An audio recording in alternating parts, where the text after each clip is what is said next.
Kejamnya sang mertua. Di awal pernikahan, Alma dan Gibran awalnya sederhana. Sebuah kontrakan kecil di pinggir kota menjadi saksi bisu tawa dan kehangatan kami. Gibran seorang teknisi, aku mengajar les privat anak-anak SD. Penghasilan pas-pasan, tapi kami tak pernah kekurangan cinta. Namun, badai datang tak terduga. Perusahaan Gibran bangkrut, dan tiba-tiba saja fondasi kecil kami runtuh. Ma, gimana kalau kita pindah sementara ke rumah ibu dulu? Gibran melontarkan pertanyaan itu. Suaranya syarat beban. Ia tampak sangat tertekan. Dan demi dia, aku mengangguk. Aku tahu ibu Gibran bukanlah pribadi yang hangat, dan hatiku diselimuti ragu. Namun, kami tak punya pilihan lain. Sejak itulah, pintu penderitaan terbuka lebar-lebar di hadapanku. Dan perlahan, aku mulai memahami. Ini bukan hanya tentang situasi ekonomi kami, tetapi juga tentang akar ketidaksukaan yang sudah tertanam lama. Hari pertama di rumah mertua tak seburuk yang kubayangkan. Mungkin aku terlalu optimistis. Tapi hari-hari berikutnya mulai menunjukkan warna aslinya, pekat dan suram. Nih, kamu lagi hamil, gak boleh makan yang macam-macam. Makan nasi sama tempe goreng aja, itu sudah cukup. Biar bayimu nanti lahirnya gak kegedean. Ibu gak mau kalau sampai kamu gak bisa lahiran normal karena bayimu yang kegedean. Itulah kalimat yang selalu kudengar setiap kali tanganku bergerak mengambil ayam goreng atau menambahkan sayur di piringku. Aku hanya diam, menelan ludah dan menelan segala omelan. Aku tahu berdebat hanya akan memperburuk keadaan. Tapi tubuhku yang sedang hamil 5 bulan mulai sering lemas. Gizi yang tak cukup membuatku mual, pusing, bahkan pernah pingsan di dapur. Saat aku mengadu pada Gibran, ia hanya mengusap punggungku dan berkata, "Sabar ya Ma, nanti juga ibu luluh." Kata-kata itu lebih seperti pelipur lara untuk dirinya sendiri, bukan untukku. Sebab yang terjadi justru sebaliknya. Amarah mertuaku kian menjadi. Aku mulai merenungkan, mengapa ia begitu membenciku? Apakah karena aku bukan pilihan pertamanya untuk Gibran? Kudengar dari bisikan tetangga, dulu Gibran pernah dijodohkan dengan anak rekan bisnis ayahnya. Seorang perempuan dari keluarga terpandang dan kaya raya. Ibu mertua pasti sangat bangga jika itu terjadi. Tapi Gibran menolaknya. Memilih aku, seorang gadis biasa tanpa harta dan kedudukan. Aku datang dari keluarga sederhana, yatim piatu pula, tanpa jejak keturunan yang bisa dibanggakan. Bagi ibu mertua, kehadiranku adalah bukti kegagalan Gibran memenuhi ekspektasinya. Sebuah noda pada citra keluarga mereka yang selalu ia junjung tinggi. Selain itu, aku sering merasa ia membandingkanku dengan dirinya di masa muda, atau setidaknya versi dirinya yang ia ciptakan dalam pikirannya. Ibu mertua sering bercerita bagaimana dulu ia adalah perempuan tangguh, mengurus rumah, anak, dan bahkan membantu suaminya berdagang, semua tanpa mengeluh. Dulu ibu hamil nggak manja begini, langsung kerja dari pagi sampai malam. Kamu ini cuma ngajar les privat saja sudah lemas. Sindiran itu bukan hanya tentang makanan, tapi tentang pandangannya terhadap perempuan yang lemah. Ia melihatku sebagai seseorang yang kurang tangguh, kurang mandiri, dan mungkin kurang berbakti jika dibandingkan dengan standar ketinggiannya. Ada rasa superioritas yang kuat dalam dirinya. Seolah ia adalah tolok ukur kesempurnaan. Memasuki bulan ke-7 kehamilan, tekanan yang kurasakan semakin besar. Seolah rahimku tak hanya menopang janin, tapi juga beban segala kontrol ibu mertua. Makanan, waktu istirahat, bahkan kegiatan sehari-hariku, semua diatur. Kamu jangan kemana-mana, hamil gede, kok masih mau ngajar privat segala? Mau bayimu kecapekan? Padahal, aku masih harus bekerja. Uang pemberian Gibran yang kini hanya kerja serabutan, tak pernah cukup.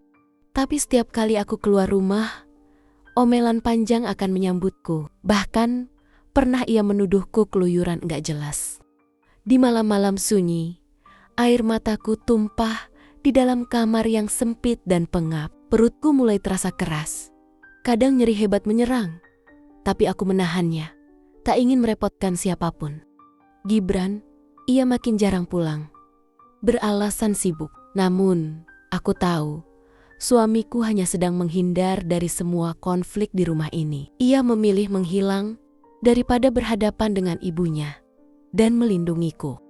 Kontrolnya yang berlebihan terhadap kehamilanku bukan hanya tentang kesehatan bayi, melainkan tentang kekuasaan. Bagi ibu mertua, anak ini adalah garis keturunan tunggal Gibran, satu-satunya cucu yang akan melanjutkan nama keluarga. Ia merasa berhak penuh atas setiap aspek kehamilan ini, seolah rahimku adalah miliknya, bukan milikku. Aku hanyalah bejana yang membawa penerus garis keturunan mereka. Mungkin ia juga pernah kehilangan kendali dalam hidupnya sendiri di masa lalu, yang membuatnya kini terobsesi untuk mengendalikan setiap detail dalam hidup Gibran dan kini juga hidupku dan calon cucunya. Ada ketakutan mendalam dalam dirinya akan kehilangan kontrol, dan cara ia menanganinya adalah dengan mencengkeram erat segala sesuatu yang ia anggap miliknya. Ditambah lagi, aku merasakan bahwa ia tidak ingin aku terlalu dekat dengan Gibran. Ada semacam kecemburuan tersembunyi antara ibu dan menantu, terutama ketika menantu dianggap merebut anak laki-laki kesayangannya. Ketika Gibran memilihku, aku secara tidak langsung mengambil posisinya sebagai wanita utama dalam hidup putranya. Kini, dengan Gibran di rumah, ia berusaha menegaskan kembali dominasinya, menjauhkan Gibran dariku dengan berbagai alasan dan sindiran, membuatnya sibuk di luar rumah, dan membiarkanku sendirian dalam cengkeraman kekuasaannya. Ia seolah ingin aku tahu siapa yang memegang kendali penuh di rumah ini dan siapa yang sesungguhnya menjadi nyonya Gibran. Hari itu, hujan deras mengguyur. Aku memaksa diri pergi ke puskesmas. Karena nyeri di perutku tak tertahankan lagi, aku pergi tanpa pamit. Karena tahu pasti akan dicegah. Bidan menyarankanku untuk opname. Kandungan kamu lemah, kurang nutrisi, harus banyak istirahat. Aku tahu itu adalah sinyal bahaya, tapi aku tetap pulang. Aku tahu aku tak akan diizinkan dirawat, dan benar saja. Saat aku tiba di rumah, ibu mertua sudah menungguku di depan pintu. Tatapan matanya menyala-nyala. Mau kemana kamu? Hah, jalan sendiri gitu. Anak orang hamil gak ada otaknya. Aku mencoba menjelaskan. Namun sebuah tamparan mendarat di pipiku. Terasa panas dan perih. Dasar perempuan enggak tahu diri. Gibran melihat kejadian itu.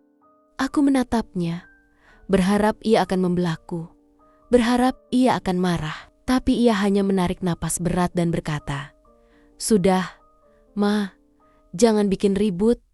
Ibu cuma khawatir." Kata-kata itu lebih dari tamparan fisik, menghancurkan sesuatu yang rapuh dalam diriku. Malam itu, aku merasa sendirian, bener-bener sendirian, bahkan dalam pernikahan ini. Malam itu, nyeri di perutku makin menjadi-jadi, menusuk tak tertahankan. Aku menggigil di lantai kamar. Gibran belum pulang, dan ibu mertua mengunci lemari obat. Aku mencoba memohon, mengetuk pintu kamarnya, tapi tak ada sahutan. Aku merasakan air ketubanku pecah, membasahi lantai. Dengan sisa tenaga, aku berjalan tertatih keluar kamar. "Bu, tolong. Saya mau lahiran." Suaraku serak, hampir tak terdengar. Namun sang mertua, yang entah mengapa terbangun, hanya muncul di ambang pintu kamarnya dengan wajah datar, dingin, dan berkata, "Itu akibatnya. Kalau kamu bandel, sekarang tanggung sendiri." Kata-kata itu menghantamku seperti bongkahan es. Aku tak sanggup lagi. Aku merangkak keluar rumah. Air mata dan keringat bercampur, Tak ada yang menolong, tak ada tangan yang terulur, hanya keajaiban kecil, mungkin takdir, yang membuat tetangga depan rumah melihatku. Dengan cepat, mereka membawaku ke bidan terdekat. Di ruang persalinan sederhana itu, aku berjuang sendiri. Tak ada suami di sampingku, tak ada keluarga yang menggenggam tanganku. Hanya tangis bayi yang akhirnya memecah malam itu, mengumumkan kelahirannya ke dunia. Seorang bayi perempuan mungil, tetapi aku tak sempat melihat wajahnya. Aku tak sadarkan diri. Pendarahan hebat menyerang tubuhku yang sudah terlalu lelah. Pada titik ini, aku menyadari bahwa kebenciannya terhadapku begitu dalam, atau ketiadaan empatinya begitu parah, hingga ia sanggup membiarkanku menderita di ambang kematian. Mungkin ia melihat kehamilanku sebagai simbol kelemahan dan ketergantunganku padanya, atau mungkin ini adalah puncak dari obsesinya akan kesempurnaan. Sebuah kelahiran yang tidak sempurna atau merepotkan adalah sesuatu yang tidak bisa ia toleransi. Ia tidak melihatku sebagai manusia yang rentan, melainkan sebagai objek yang harus memenuhi standarnya. Bahkan di ambang persalinan, ia tidak melihat penderitaanku, melainkan hanya melihat kesalahan atau kebandelan yang menurutnya pantas ku terima. Kemungkinan lain adalah ia sendiri tidak pernah merasakan kasih sayang atau dukungan yang cukup di masa lalunya. Seseorang yang tumbuh dalam lingkungan yang keras dan tanpa empati seringkali sulit untuk menunjukkan empati kepada orang lain. Ia mungkin tidak pernah belajar bagaimana caranya mencintai atau peduli tanpa syarat, terutama kepada seseorang yang ia anggap bukan bagian dari dirinya atau yang mengancam posisinya. Baginya, ini adalah perang wilayah, dan aku adalah penyusup yang harus dieliminasi. Aku tersadar 2 hari kemudian di rumah sakit. Rasanya seperti terlahir kembali, namun dengan luka yang menganga di hati dan tubuh. Bidan memberitahuku bahwa bayiku selamat. Sebuah kelegaan yang luar biasa. Namun, aku harus dirawat intensif. Aku kehilangan banyak darah. Tubuhku sangat lemah. Dan di saat itulah datang sebuah surat yang mengakhiri segala pertanyaan dan harapan. Alma, aku minta maaf. Aku gagal melindungimu. Aku tak pantas jadi suami. Aku sudah pergi dari rumah ibu, tapi mungkin sudah terlambat. Maafkan aku. Surat itu dari Gibran. Ia pergi. Ia meninggalkan aku dan anak kami. Anehnya, aku tak menangis. Air mataku seolah telah kering. Aku hanya memandang keluar jendela, memeluk bayi mungilku yang tertidur tenang. Dalam diam, aku merasakan sebuah kekuatan baru tumbuh dari dalam diriku. Tekad untuk bangkit demi dia. 5 tahun telah berlalu. Aku kini tinggal di rumah kontrakan kecil yang sederhana. Kembali mengajar dan membuka jasa les rumahan. Hidupku tenang, penuh dengan kehadiran putriku yang tumbuh sehat dan cerdas. Aku menamainya Aira. Cahaya dalam gelapnya hidupku. Dia adalah bukti bahwa dari puing-puing kepedihan, sebuah harapan baru bisa tumbuh. Ibu mertuaku, kabarnya ia sakit-sakitan dan hidup sendiri di rumah itu. Sebuah ironi yang pahit, mengingat segala kesendirian yang pernah ia paksakan padaku. Ia menuai apa yang ia tanam, hidup dalam kesendirian yang ia ciptakan sendiri. Dan Gibran, ia memang tidak pernah kembali kepadaku atau Aira.